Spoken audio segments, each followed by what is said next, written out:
Hello, welcome to the Charity Impact Podcast, where our purpose is to learn more about how effective charities and individuals achieve social change or social impact. I'm your host, Alex Blake, and I'm joined today by Amanda Batten, Chief Executive of Contact, the charity for families with disabled children. Amanda joined Contact as Chief Executive in May 2014, and I can't believe it's been 8 years already. It looks like it's been a successful period for the charity with a new name and brand, and it looks like pretty much doubling income. And Amanda's bio tells us, and I know because I was there, that she was previously Director of External Affairs at the National Autistic Society, where she led a multi-award winning campaign to secure the Autism Act, the first ever condition-specific legislation, and played a key role in supporting the development of autism strategies in Wales, Scotland and Northern Ireland. Amanda studied economics and politics at Birmingham University and holds an MSc in Voluntary Sector Management with a distinction from Cass Business School. She's also the chair of the Disabled Children's Partnership Campaign. Amanda, welcome to the podcast. How are you today?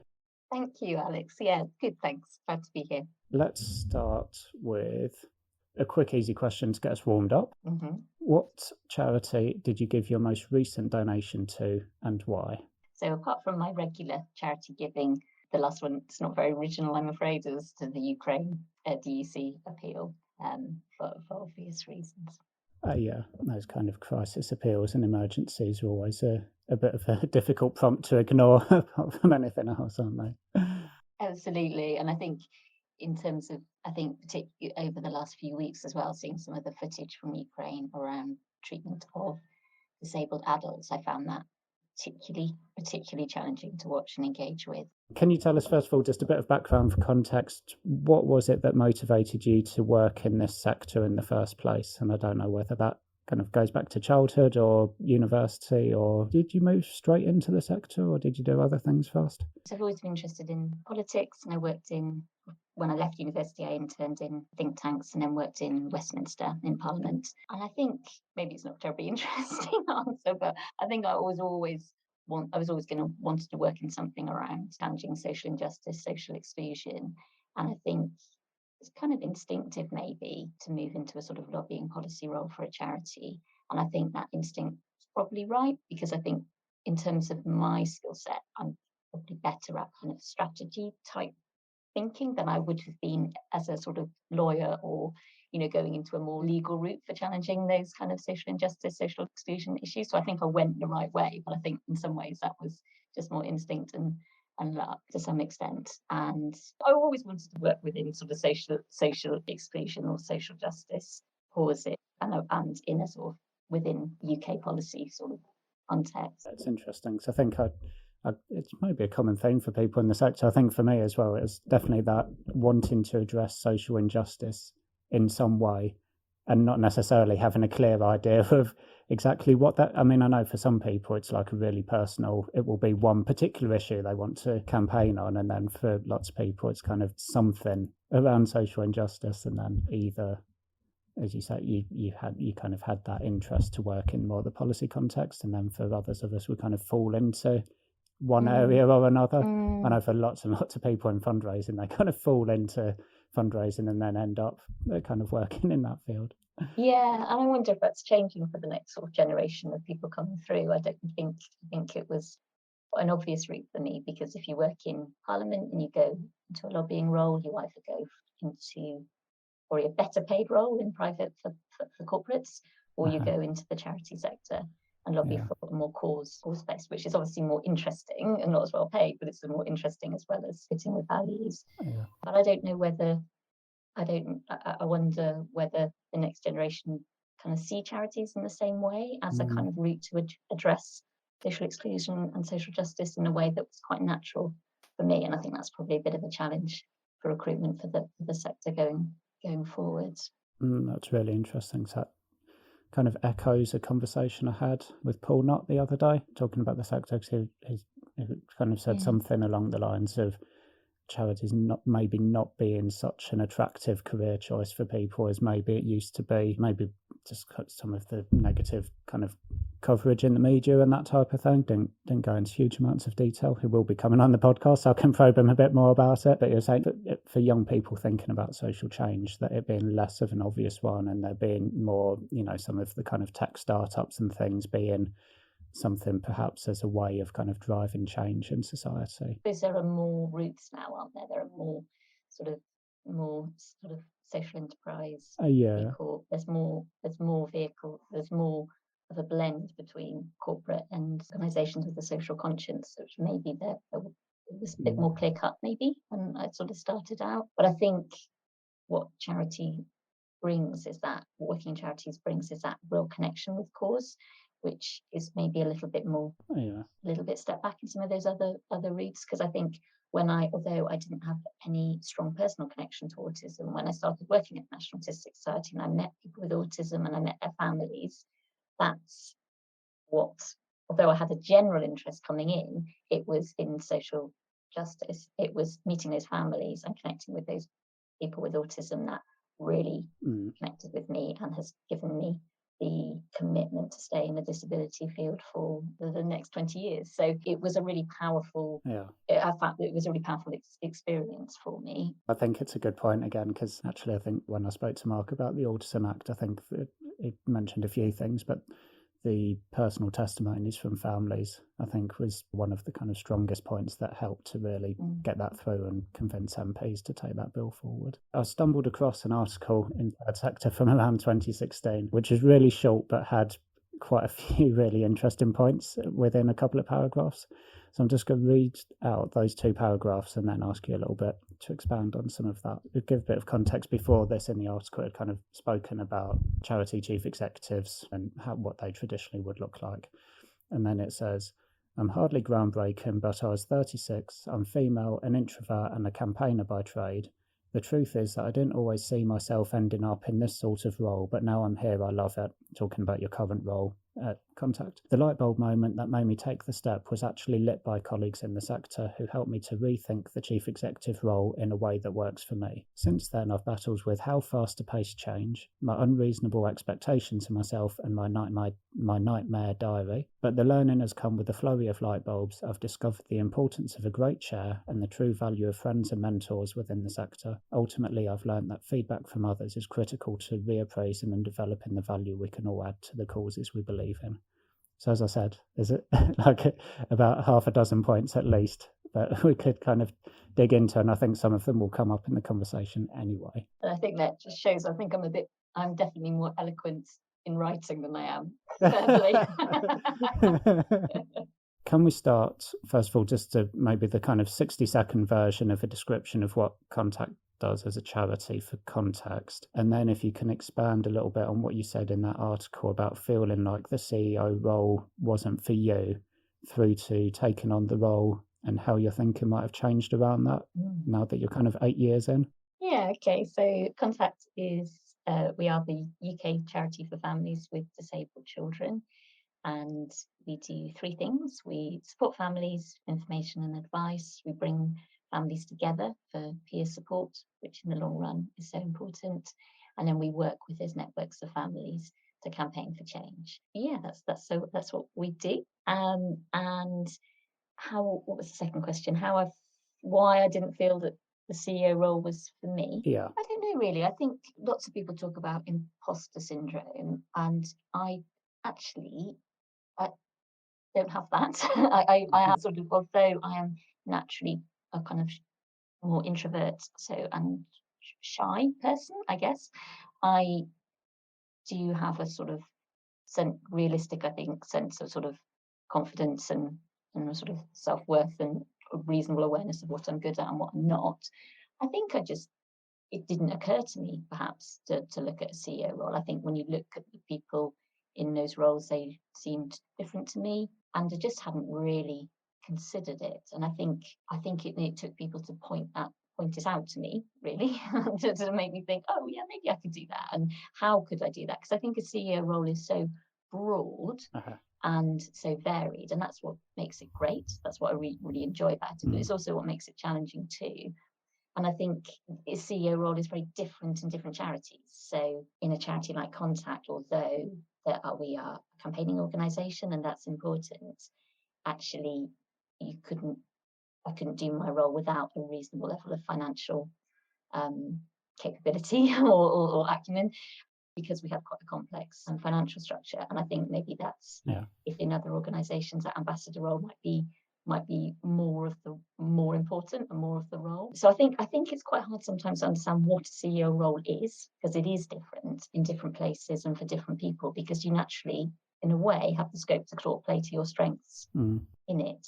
And I remember when I was quite early in my career, when I was a policy officer working with partners, and a more senior colleague at R&ID at the time, we were talking about something, and she said to me just something like, "Oh, you can do that when you're a CEO." And I remember just thinking completely like, what? like I just, was really surprised, but that really stayed. It was a kind of quite a short comment, but it really stayed with me because I thought, oh, maybe somebody else thinks that I could do that. And it was really interesting. It wasn't, it sounds like I'm making myself sound like I was really unconfident, and I wasn't. It just hadn't occurred to me. And so I thought, I think sometimes we all have the scope don't realise the scope we have to kind of influence people's lives and careers, and sometimes just a short comment like that can actually set off a sort of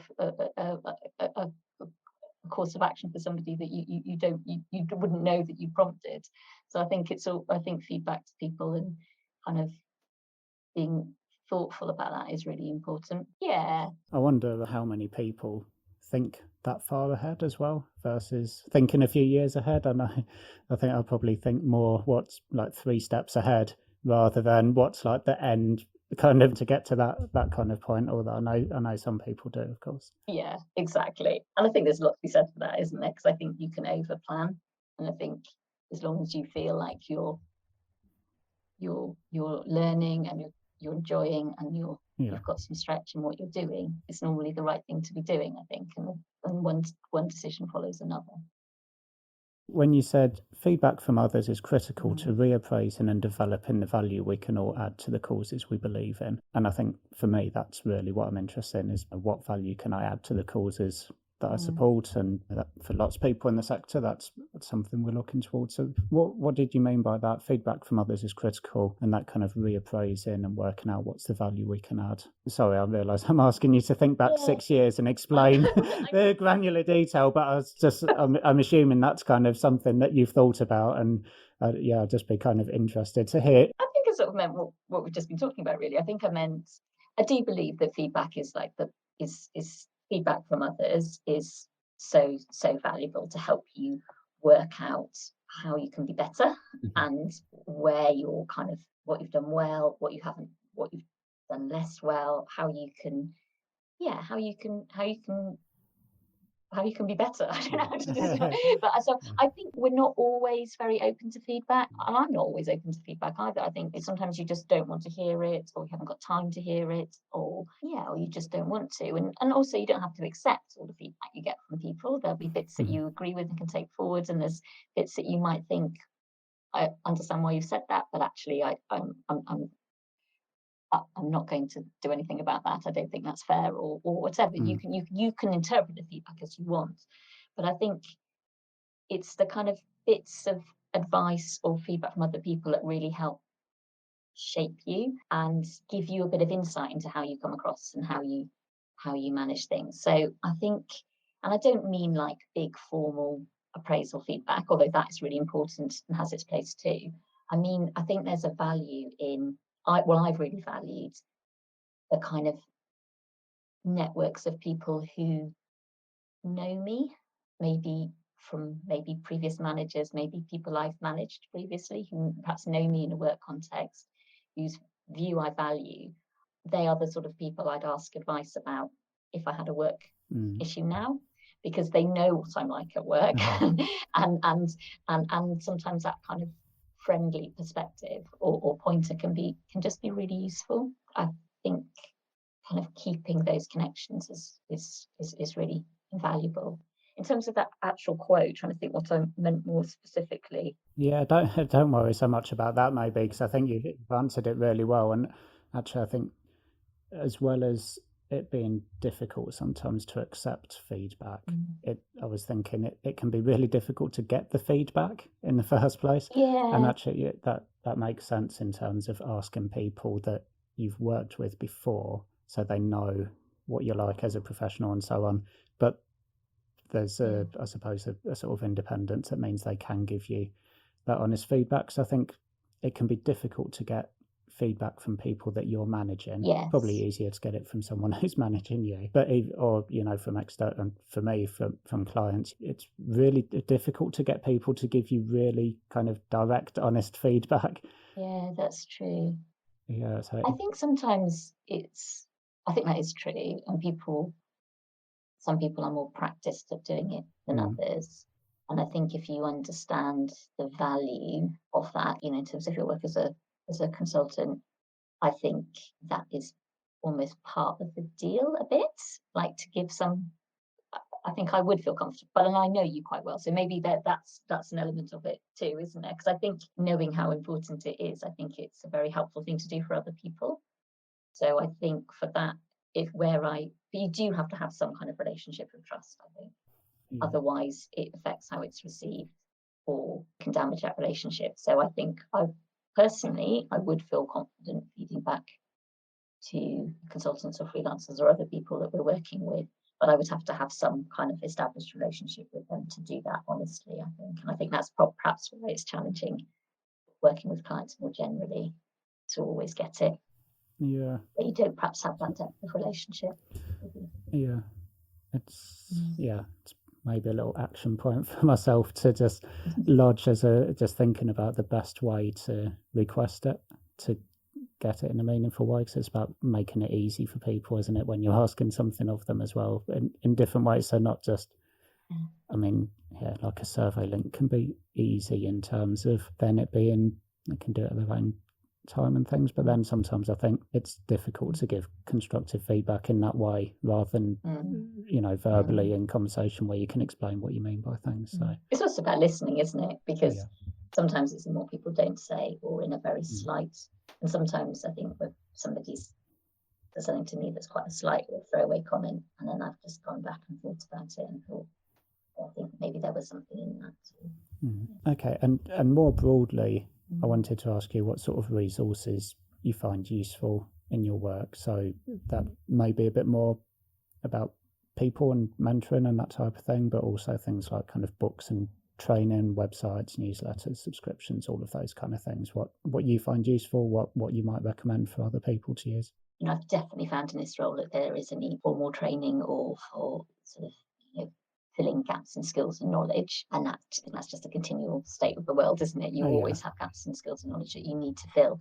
But I think that's relatively straightforward to do usually. What has been most helpful for me is coaching, and not all the time, but particularly at key transition points. So like when I started this role, when something's particularly difficult, I found coaching really helpful, because I think ultimately, absolutely, it's sort of a given that you have to keep on top of your skills and knowledge and make sure that's appropriate for the context you're working in. Ultimately, what helps or hinders us is us, isn't it? It's in the long run, it's how we are and how we are around other people and how we are at managing stress or conflict, what our resilience is like, how good we are at influencing other people. And that is all about you. It's about who you are and how you operate. And that coaching has been really helpful to me in just kind of shining a light a bit back on that and trying to understand where I go wrong and what I do well and how I can apply that, and just thinking about it all a bit more carefully, particularly with kind of transitions, or if you're having like a difficult time in your, and most people, when things are difficult, it's normally about people, about relationships at work. I think coaching can be really, really helpful for that. So, and the kind of coaching that I found really helpful is sort of absolutely kind of reflecting but prompting that kind of self-reflection, but also bringing in a little bit of advice and suggestions on how to move forward.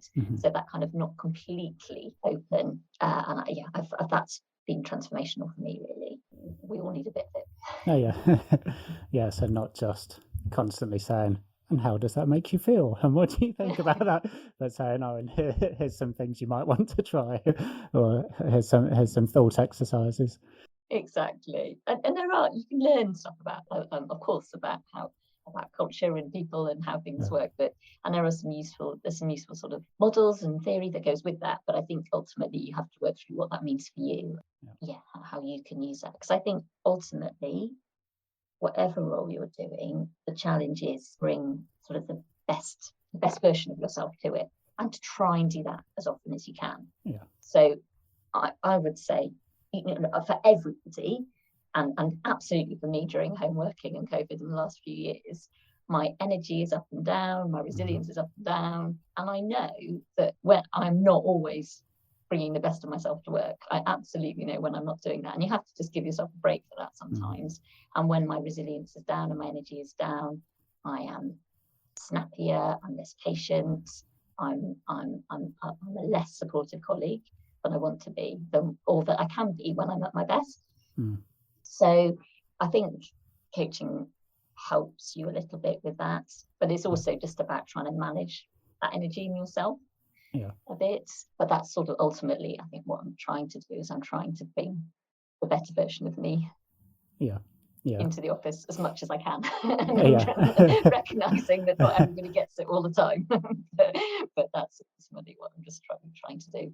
And just to say that my last comment wasn't a dig at coaching, but just to say that I suppose the skill, what a really good coach brings is that ability to enable you to reflect effectively, and then also to help you to kind of move through things. And you mentioned that was mainly through key transition points. So have you used a coach rather than it being someone that you see on an ongoing regular basis? Is it that at certain points you'll get in touch with them and get 3-6 sessions, or is it more of an ongoing thing? No, much less. So I think I did 6 sessions when I started this role to help the transition through this role, and then gone back a few times since. So much more like that, not a few times here and there, or maybe as you say, if there's a particular challenge, 3 sessions, but not every year, and more now just at particular points. But I think I sort of know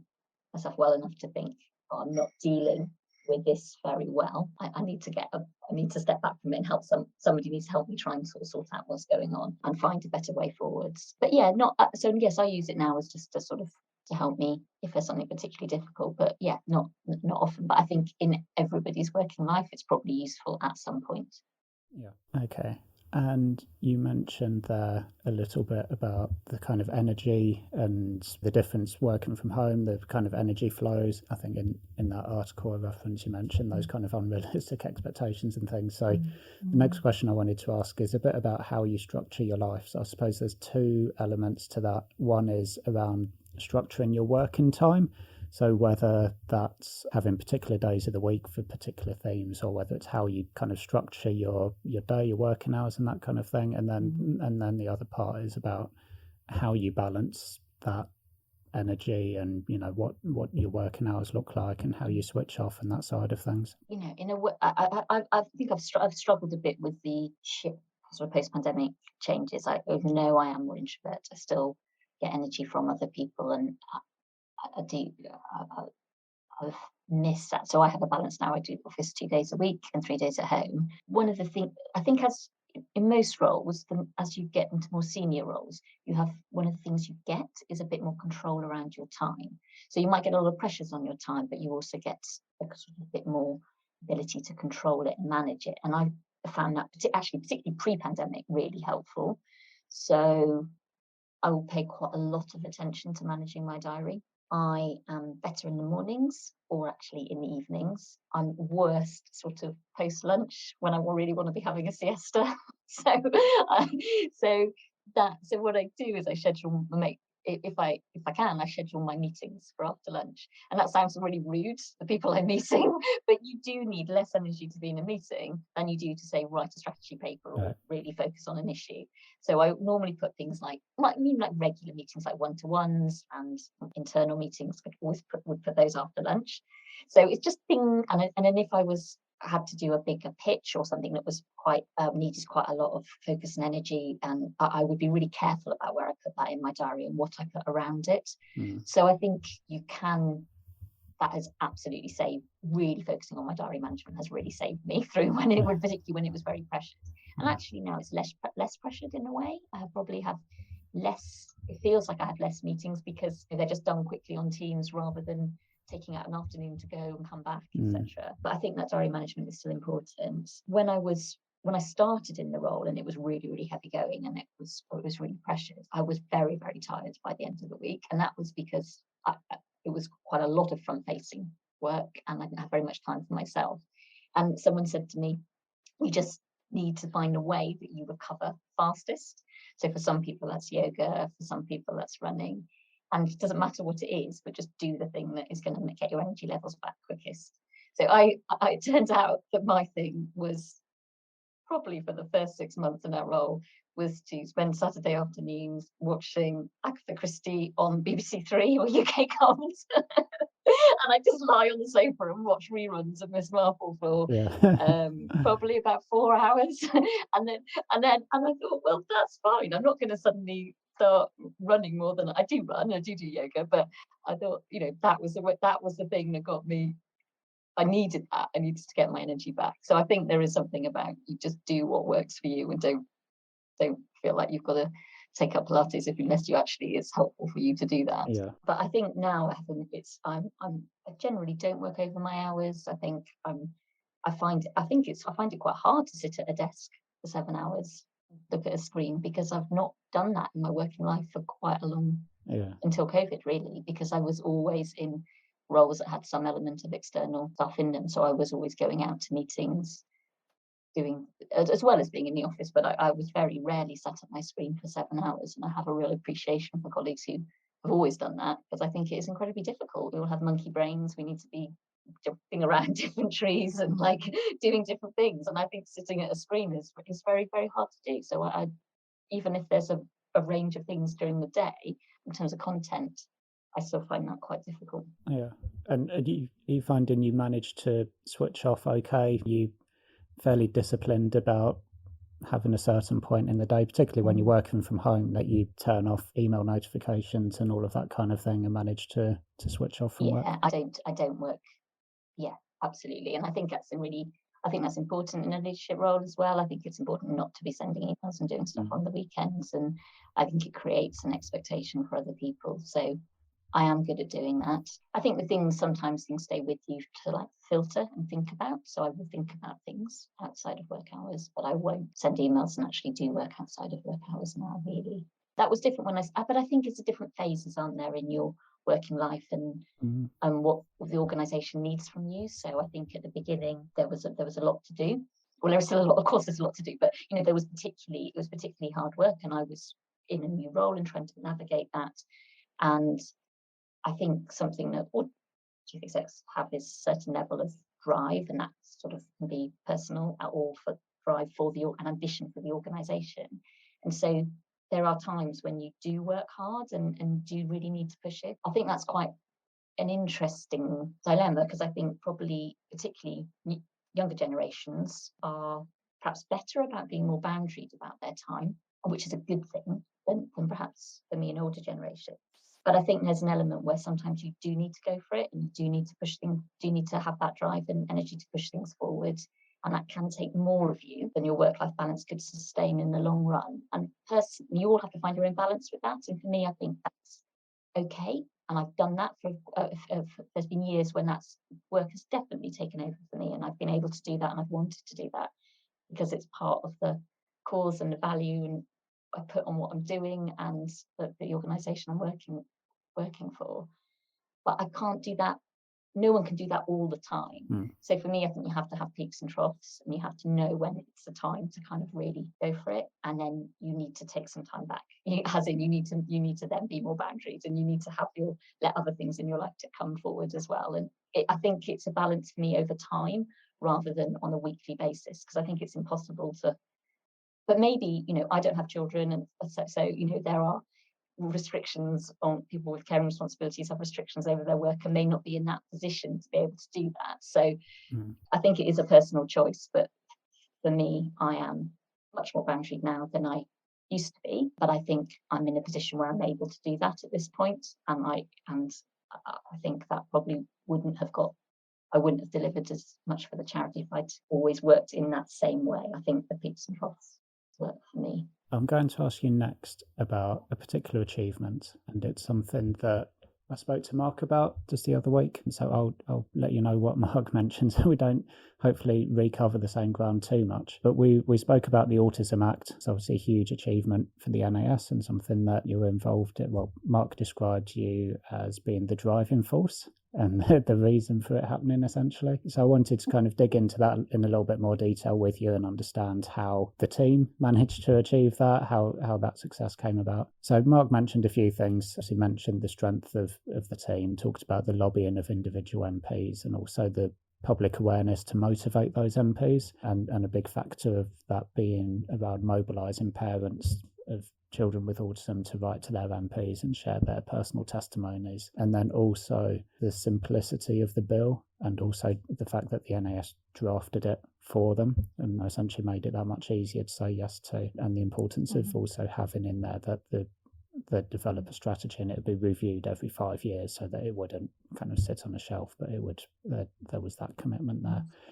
So I'm not sure the best way to frame the question, but I would love to hear a bit more about that process from you in terms of that, what the strategy was for getting the autism bill and then the act, what the plan was, what you think made that a success. Yeah, it's interesting because when I listen to the points Mark made, they're all absolutely right. But I think there is something intangible about big campaign successes, because you could have a campaign now that did all those things that still didn't get there. So there is always some element of, not luck exactly, but there's an element of things coming together and getting momentum. And when you're in a campaign that's working, you really feel that. You feel like you're moving, you feel like it's going. And conversely, when it doesn't feel like that, it's incredibly frustrating. So there was something about things coming together that sort of that worked, and it's really hard to kind of completely articulate what exactly that is and to replicate it. But for me, I think of the Autism Act, that whole piece of work, as a sort of 10-year campaign. It was never set out as a 10-year campaign, but in retrospect, that's sort of the whole piece. That's what it was. What it represents, or what I'm proud of with that, is it was about putting adults with autism on the agenda at a national and local level in a way they just weren't. So that's what the campaign was about. Where it came from is, I think at the time, I was working with a really talented policy officer who's Mia Rosenblatt, and we were working on adult policy and just feeling like it was so frustrating because everything we were trying to chip in on all these broader agendas, but there was no kind of space to really think about the kind of really extreme kind of social exclusion and really challenging experiences that adults with autism were having. And it just felt there was no space for that within government policy. It felt there was no room for us. So we were kind of trying to chip in on the valuing people and learning disability policy work, but it was quite difficult for people with autism that didn't have a learning disability. It's unclear where they fitted. And then there was broader disability policy, but we were always feeling like we're at the table going, and autism, and autism. And it felt like we had no space to talk about the challenges or to create space for adults with autism to talk about the challenges that they were experiencing in their own terms. And so I remember when I say what we need like a white paper, we need a bill, we need something to create the space and to have our own agenda within government rather than just be on the edges of everyone else. And I think that's what it was about, and that was the thing. And I think that's what it achieved, really. It created that space. It hasn't changed everything for adults with autism, and in terms of the kind of funding environment since, and those challenges are absolutely still there. But it did create at the national and local level, it created space for those conversations to happen. So it is about the bill, but it's more about the strategy that followed, the funding, that there was a team at DH, it had profile stuff followed through on diagnostic guidelines. There was a a structure at a local level, and you had to have a plan at a local level. So it just created this infrastructure and space to have those kind of conversations and for people to be heard.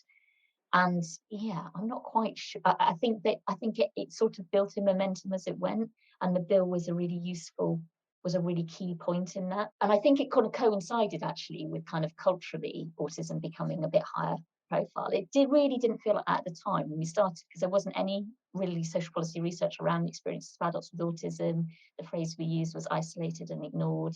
It felt like lots of the autism conversations were about children and about schools, and there wasn't really any dialogue about adults. But that did come in popular culture, and things like Curious Incident of the Dog in the Night Time, and those kind of stories that involved adults and things. So that sort of, and I think that helped, that sort of developed independently, kind of alongside the work that we're doing, and the help with the profile. That was the achievement of that campaign. And if I knew completely how to completely bottle it and recreate it, I would be doing it again.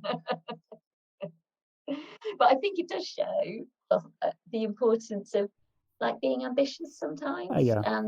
Sometimes, you feel like you're on the edge and you can't get centre stage in the conversation. What I learned from that whole campaign, whole series of campaigns, was how important it is sometimes just to stick to what your central concern is, and just to have real tenacity and just keep going on and on and using all different routes you can, and particularly political influence, to really just insist on that space and can create that space. So it kind of, a lot of campaigning can be sort of reactive. So you're looking at government policy and then you're reacting to it and trying to change it. And that's really, really important role for campaigners. It shows that sometimes that ambition is well placed, I think. Yeah.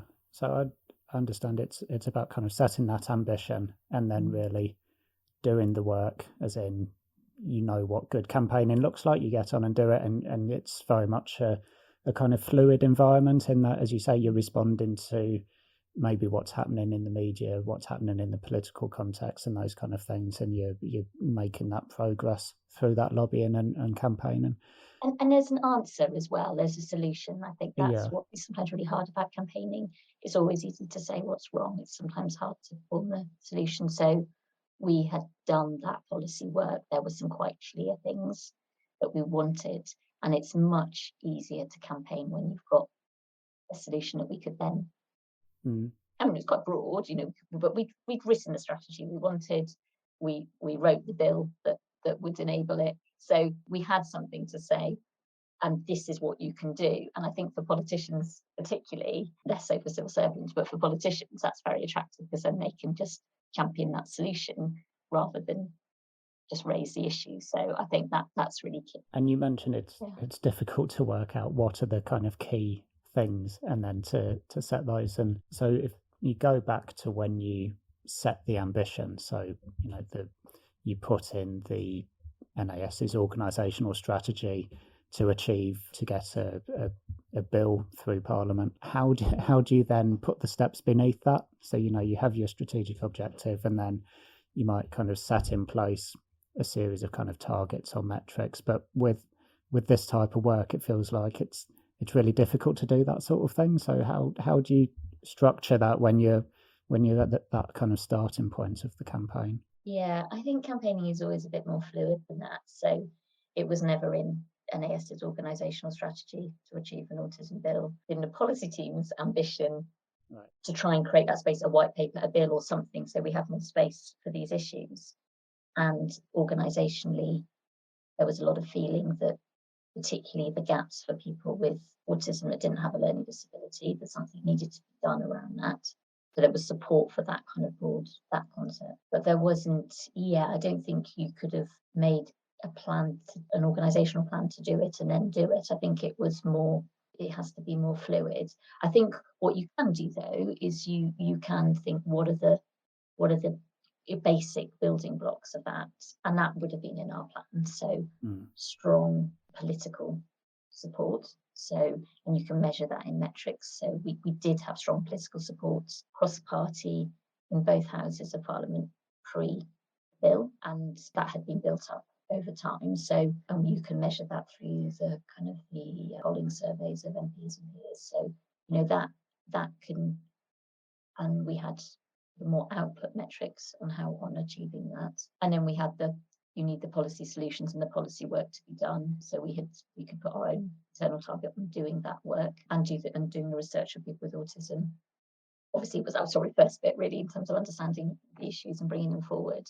So you can put blocks in place. I think you never know whether it's going to go. If it started off as a 10-minute rule bill, whether we were going to get a slot on the private members' bills. If we hadn't got a slot on the private members' bill, we probably would. I feel like we would have got it some other way, but you can't really set out too specifically specifying the route it's going to take, I think. You can set out the building blocks and what puts you in a strong position to achieve change. And then you've got to have a bit of flex to kind of take the opportunities that come up. Not a very helpful answer for planning. No, it's a complex. I mean, it's like lots of work in the charity sector, you're working in complexity. So it's just an interesting challenge around how much you can effectively plan versus how much you need to recognise that there are so many external factors that you're dependent on as well. Yeah, I think it's a balance with policy and campaigns work particularly and I think it's a bit of a cop out when people say they can't plan at all. So you can plan to get those building blocks and have that kind of core approach right.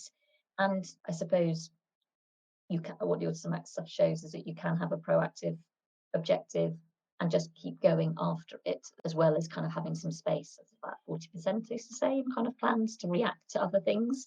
But if there is a value in having that kind of forward plan. And as soon as we had that, the plans it wasn't that it was all unplanned, because the plans were there, but they were probably sort of 6 months at a time kind of plans with that broader objective at the top. But they would have taken those 6 months plans would have taken slightly different routes depending on, what happens at each stage. Yeah, it's interesting. And I mean, that's part of the plan is to have unplanned time, isn't it? As you say, if you're saying 40% of the time the team will be reactive and responding to things as they come up, then that's part of that plan, isn't it? It's quite a useful thing to be aware of. And then one of the other things that I thought might be interesting to pick up on is the DCP, that campaign, what do you call it, coalition. Can you tell us a bit more about that? And so that's in a way a little bit similar, because we are all the disabled children sector is quite diverse in that it has quite a few it has large children's charities that include disabled children in their remit, as large disability charities that work on adults and children's issues as well. And then it has quite a lot of small disabled children's charities, perhaps set up by individual parents or around particular conditions. So there's quite a diffuse sector, I suppose, in a lot of ways. And I felt that on some of the really big issues, like core issues that were affecting services for disabled children, like funding, there were things that we needed to kind of club together on, because they're quite hard for the individual organisations to pick off and take on their own. And I think there's some of the small grassroots organisations had a lot of insight and a lot of energy, and some of the larger organisations had more resource, but perhaps less capacity to focus on the issues affecting children, because they're working across the whole age range. So I think it's a sector where that kind of bringing those things together really made sense. And the partnership of just over 100 now organisations, and has a steering group of 12, I think 13 now, I think. It works really well as a partnership, I think, and partly because we set out to be with a kind of quite clear campaigning goal, and a bit like the Autism Act, to try and move forward a conversation about funding for disabled children's social care services, sorts of services that help children live ordinary and their families live ordinary lives. So one of the things we had in our campaign plan was a £50 million disabled children's fund to look at the kind of cost to support services, but also to show the cost benefit of investing in children's services that would help us for future comprehensive spending reviews. So we had a larger aim of increasing funding overall for services. And this year that came through as a £30 million fund, not 50 million, but it was still a kind of step forward, which wouldn't have happened without the partnership. So I think it's also a little bit like the Autism Act, where it's a proactive campaign that's about setting out the stall and what you want, and coming up with a solution that's been quite effective. But I was also, it is hard. It is really hard campaigning environment now, and it's harder than it was when the Autism Act work was going through. And I think I was really struck when we were trying to set up the Disabled Children's Partnership. There were voices, really well-meaning voices from people who'd campaigned more in the Labour government years, who were saying to us and to funders, this isn't the time for a big campaign on disabled children. The context is difficult, and this was, 6 years ago? And it had been, at that point, 10 years since aiming high for disabled children, which was a big investment in disabled children's services. So, and I really felt, my goodness, they're right in a way. It's really going to be really, really hard to achieve change. But if you don't, you're almost writing off a whole generation, because it was 10 years since the last major initiative, and that was 6 years ago, and it's not getting any easier. Yeah. So do you just not campaign in that period?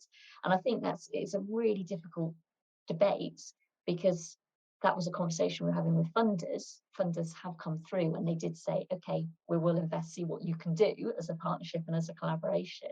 And they were willing to invest in that. So hugely grateful for them for showing that support, because without that, I think we really would have struggled to move forward. But it's a really hard debate. Is it just too hard? Yeah. And are you better off as charities focusing on service provision, focusing on other things? But you can't effectively, I think, sort of hold true to your mission and effectively give up on 20 years. A child could have been born, grown up, left school in that time, and you've not really, you've not really tried to affect change. And I think, it's a difficult one. And that being more difficult to campaign now, is that specifically around disabled children, or is that more broadly? Is that the nature of funding environment or political change? I think it's more. I think it's the statutory public service funding makes it difficult, because a lot of the services and support that disabled children need cost money.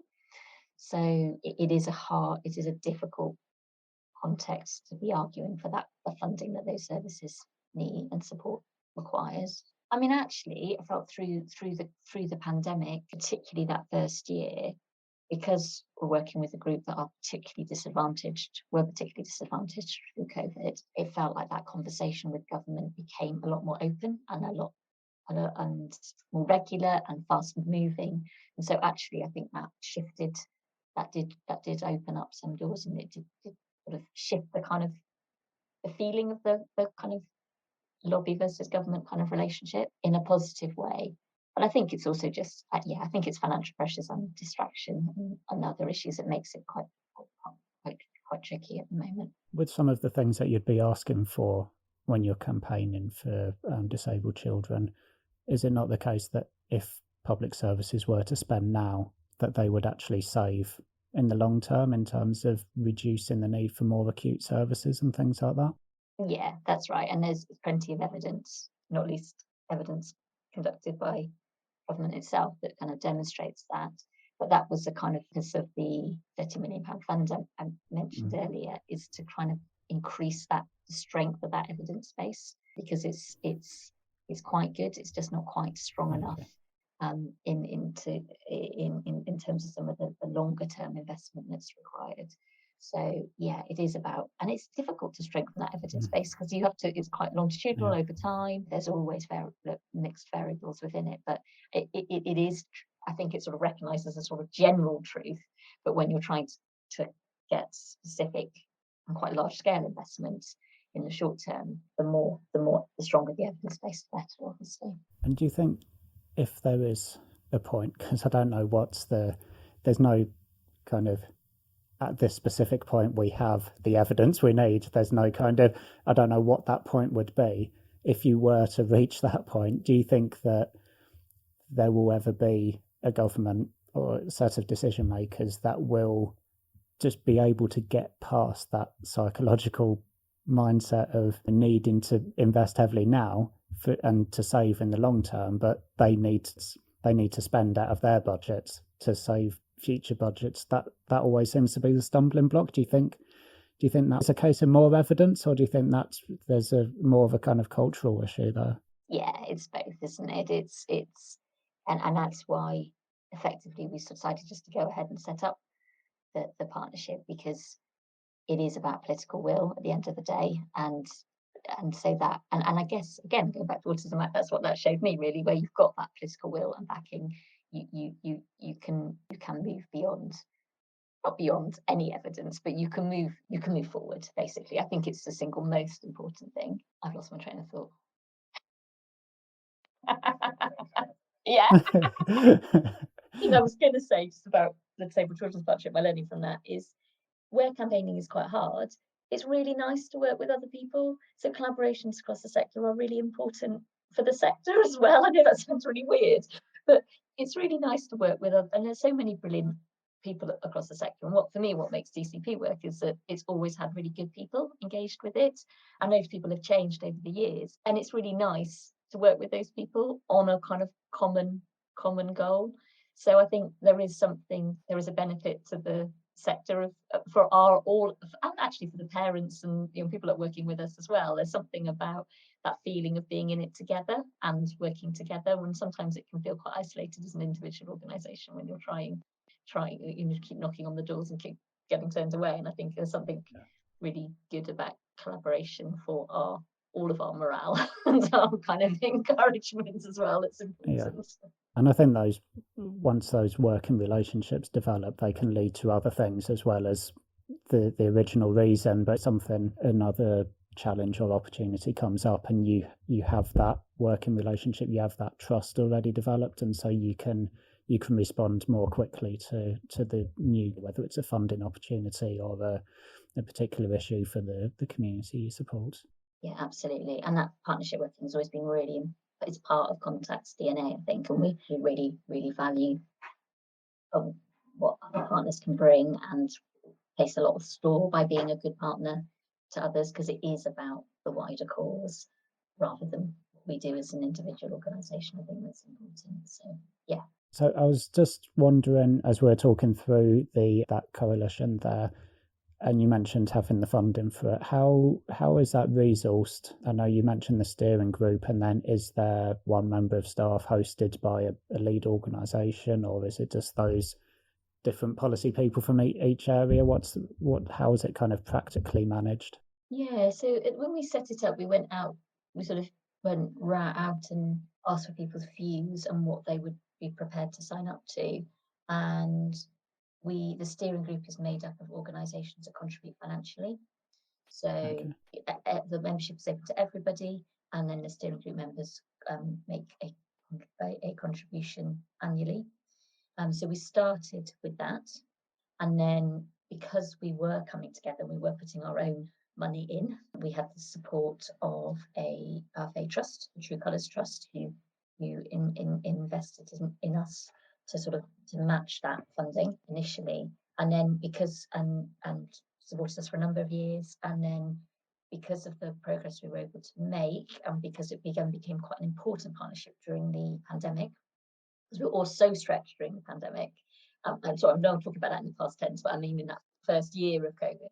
But we were all organisations are so stretched, then being able to come together to do some of the insight work and feeding that into government became really important. And the PES Foundation then came in and increased our funding, particularly around the evidence space. So established PES Learning Hub at DCP, which has enabled us to really up the insight and research and evidence that we're able to draw on and feed into the campaigning work. And the model, initially we started working with an agency, so we worked with Portland, who are a public affairs agency, rather than having too much in-house staff. But MenCap have always hosted, and then we now have 3 members of staff who are hosted by MenCap, funded a mixture through the steering group organisations and the foundations. So it's kind of grown, and I think it was important to be willing to show a commitment to putting some of our own resources in, and to that kind of shared ownership for the campaign was important for the funders, I think. Okay, so you've got those 3 members of staff, and then the members of the steering group obviously contribute both time and money. and then the wider membership, are they then given opportunities to input in terms of providing that kind of grassroots feedback from families on the ground? And is that how they kind of then connect into how it kind of joins together?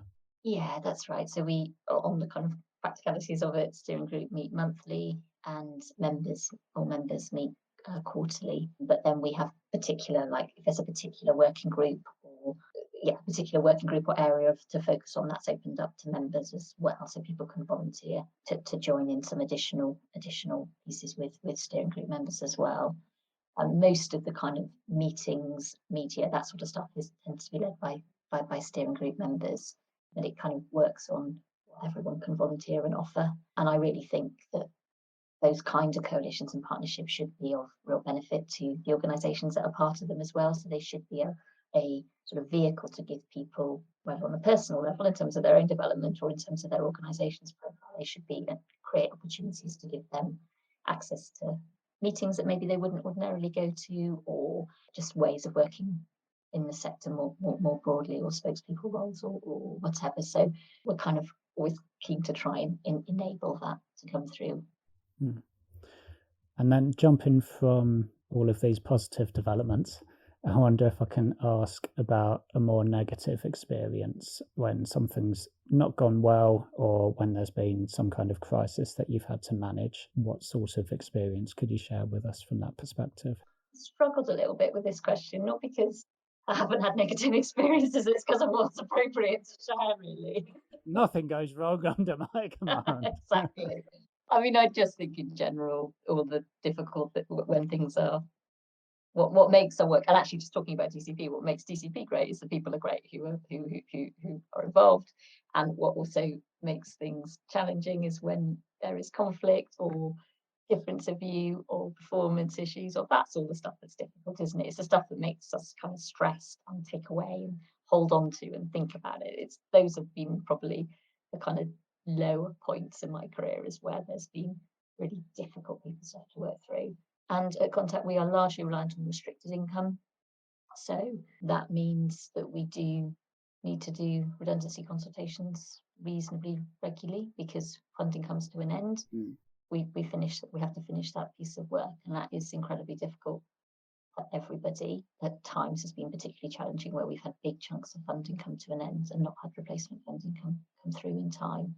So managing that is always challenging, and I think the only way to do that is to, well, obviously try and avoid it in the first place, but because we don't have very much unrestricted income, it is inevitable in our funding model at the moment, is just to try and manage those processes in a way that is as open and as kind, as fair as they can be, but they are inevitably difficult things to manage. Oh yeah, it's one of the downsides of that funding model, isn't it? It really is. And our contact is to try and always trying to develop those unrestricted income streams, so we can manage out the bumps and the gaps between programme funding. And that's particularly challenging for us, where there is so much demand and so much need in terms of our services. We have a lot of funding at the moment on 12 months. So that always is the anxiety, is how we need to make sure that we can continue some of those services. Because it's not just the impact on the organisation of managing those redundancies and the end of a programme, it's what that means for those families. So it's trying, the kind of the sort of worry of that is always sort of a little bit there. And you just have to kind of make sure the processes and the steps are there, and you're doing everything we can to try and make sure that those drops off, whether we don't drop off in services, because we want to be there for families, and the challenges that fundraising brings. So it's a complicated jigsaw sometimes, and I think that's where the challenge is. Final question is going to be a silly one, and it's, if you weren't being a charity chief exec, then assuming income's no issue, can do anything you want. If you want to be a brain surgeon, doesn't matter that you've got no medical training, whatever you would like, what do you think you might be doing? Weirdly, what I've always thought I would do instead is people in, I don't even know what this is called, this job, but somewhere, I'd like to be like a restorer of things, like somebody, there's people who work for the National Trust who like maybe restore intricate bits of wallpaper or paintings or something like that. I don't know what that's called, but that kind of detail and focus and the really appeals to me, which is really odd because I think actually one of my skills is more big picture and strategy, but there is something about that kind of historical restoration, I suppose it's called. That's what I would thought I'd quite like to do that. But on a broader note, I think what I've been feeling whilst working through COVID is I'd like to be outside more, and that's quite hard to reconcile with a a CEO role, really. So I'm not quite, that's my challenge, is how to kind of incorporate that, which might be a little bit difficult. But I think that's a reaction to sitting in front of the screen a lot. I was going to say, it's even more so, isn't it, now that you're just doing things on Zoom and Teams, as opposed to, as you say, you'd be kind of traveling across different bits of London at least, and then going off to different parts of the country to visit services and so on. Whereas now you kind of just click a button and speak to someone, wherever.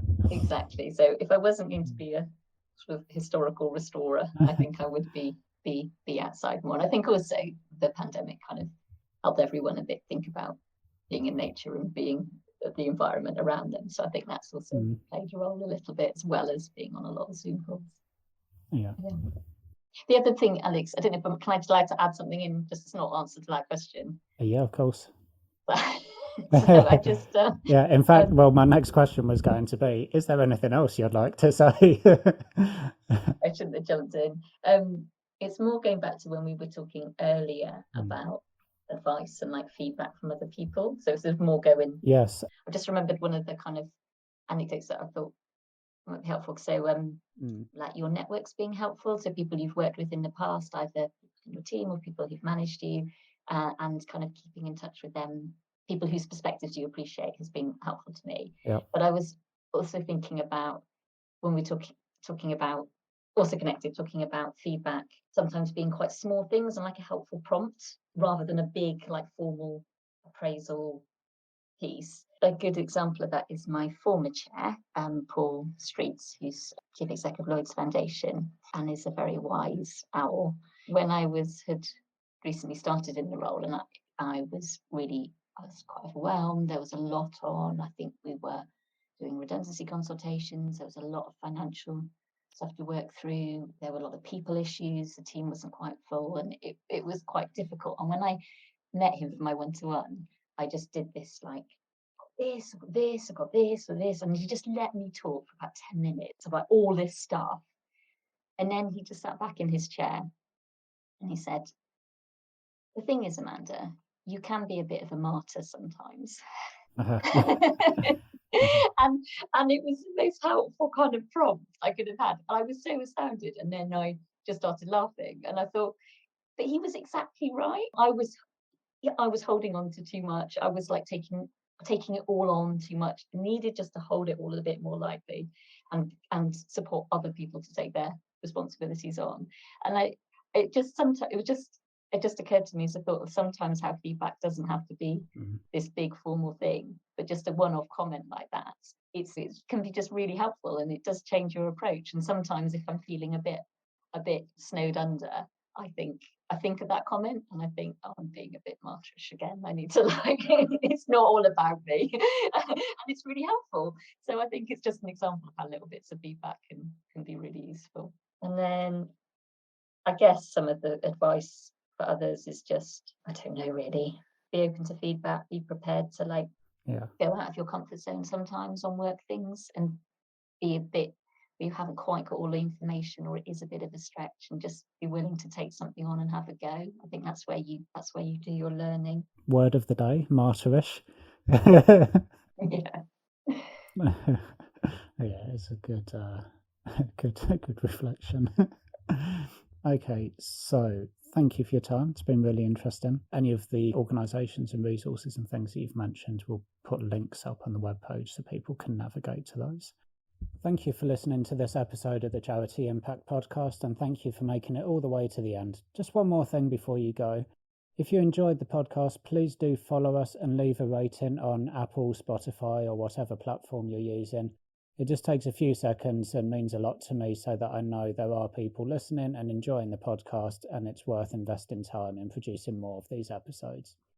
If you'd like to share your feedback, comments, or have any questions on this episode in particular, please do post on Twitter, making sure you include me. That's at @AlexBlake_Keda, Keda, or on LinkedIn it would be at Alex Blake with a space between the first and second name, and that should tag me so I get a notification and I can read and respond to any comments and feedback you have. I'd love to hear from you, if nothing else, to reassure me that someone's listening, and any specific feedback will be a huge help, with positives spurring me on to do more episodes for you, and the constructive criticism will help me improve. So please don't be shy about sharing your thoughts, advice, and tips. It would really be appreciated. The Charity Impact Podcast is brought to you by Keda Consulting, the company I started in 2013 to help charities maximise their impact. I work with charities and other non-profits to develop their strategies, explore solutions to the challenges they face, increase and diversify their income, develop partnerships, review performance, undertake research, and more. And really, the podcast is an extension of that. The consulting work is a one-to-one initiative, and the podcast enables me to just reach more people and share some of the lessons learned from people doing great work in our sector.